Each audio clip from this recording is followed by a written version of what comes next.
বাবর আজম, শাহিন আফ্রিদি আর সালমান আলী আঘা এদিন অন্যরকম মুডে সবাই বেরিয়ে গেছেন শপিং করতে। সিলেট টেস্টের ঠিক একদিন আগে যেন অন্যরকম মুডে পাকিস্তানি ক্রিকেটাররা। এই দৃশ্যটাই দেখুন। দলের সাথে থাকা বিসিবির একজন কর্মকর্তার সঙ্গে এভাবেই মজা করছিলেন তিনি। ওমর গুল থেকে শুরু করে শাহিন আফ্রিদি সবাই এসেছেন। অনুশীলনটা শেষ করে হোটেলে গিয়ে খুব একটা দেরি করেননি পাকিস্তানি ক্রিকেটাররা। বেরিয়ে পড়েছেন কেনাকাটা করতে।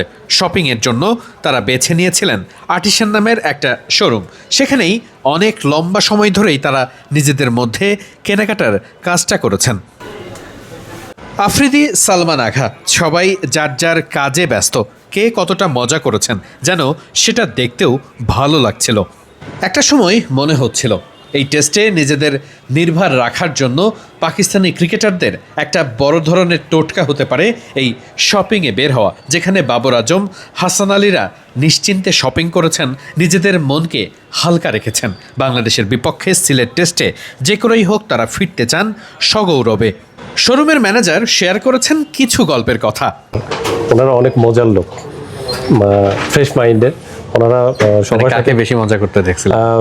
সবাই মোটামুটি সবাইকে আমি মজা করতে দেখলাম। অনেক লং টাইম মনে হচ্ছে ছিল এখানে। জি, প্রায় 1.5 ঘন্টা 2 ঘন্টার কাছাকাছি। তো ওনারা যতক্ষণ ছিল আমরা অনেক ভালো মতো সার্ভিস দিয়েছি বা সার্ভিস। সালমান আগে একটা সময় মনে হচ্ছিল টায়ার্ড হয়ে বসে পড়েছে। জি জি, একটু মজা করে এখানে বসে পড়েছে। এই প্রথম ভিটামিন ই ও সি সিরাম, ভৃঙ্গরাজ ও 8টি প্রাকৃতিক অয়েল সমৃদ্ধ লিলি সিরাম অয়েল, যা চুলে পুষ্টি জুগিয়ে চুল পড়া কমায় মাত্র 30 দিনে। লিলি সিরাম অয়েল, তেলের চেয়েও বেশি কিছু। ঢাকা টেস্টের সদ্য সেঞ্চুরিয়ান আজান থেকে শাহিন আফ্রিদি, পাশেই বসে আছেন তখন সালমান আলী আঘা আর হাসান আলী। তো পুরো শোরুম যেন দাপিয়ে বেরিয়েছেন। সবাই কি কেনাকাটা করছে, নিজের কেনাকাটার পাশাপাশি সেগুলোরও খোঁজ খবর রেখেছেন। বাবর আজমকে দেখা গেল এদিন অন্যরকম মুডে। সবার কেনাকাটার পাশাপাশি নিজের কেনাকাটাটাও করেছেন সময় নিয়ে। প্রায় 1.5 থেকে 2 ঘন্টা। কম কথা, শপিংয়ে বেরিয়ে পাকিস্তানি ক্রিকেটাররা যেন মন ভরে শপিংটা করে নিয়েছেন। বাড়ির জন্য, পরিবারের সদস্যদের জন্য তাদের এই কেনাকাটা চলেছে লম্বা সময় ধরে। শাহিন আফ্রিদি যখন বের হয়ে আসছিলেন, উপস্থিত অনেকেই তার সঙ্গে একটু হাত মিলিয়েছেন।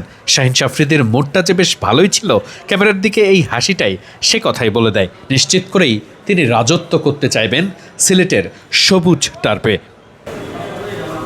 প্রশাসনের পাশাপাশি বিসিবির সিকিউরিটি কমিটি এবং লিয়াজু অফিসার যারা আছেন তাদের মুর্শিয়ানায় খুব নির্বিঘ্নেই তারা শপিংটা করতে পেরেছেন। খুব সুন্দর করে নিজেদের মধ্যে আলোচনা করে সময় নিয়ে তারা শপিং করেছেন। ভেতরের যারা স্টাফ আছেন তারা কয়েকটা ছবিও তুলে রেখেছেন স্মৃতি হিসেবে।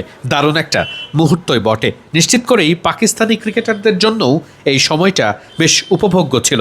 সিলেট টেস্টের একদিন আগে এমন সময় বের করা তাদের মানসিক হালকা করার ব্যাপারেও নিশ্চিত বড় ভূমিকা রাখতে পারে।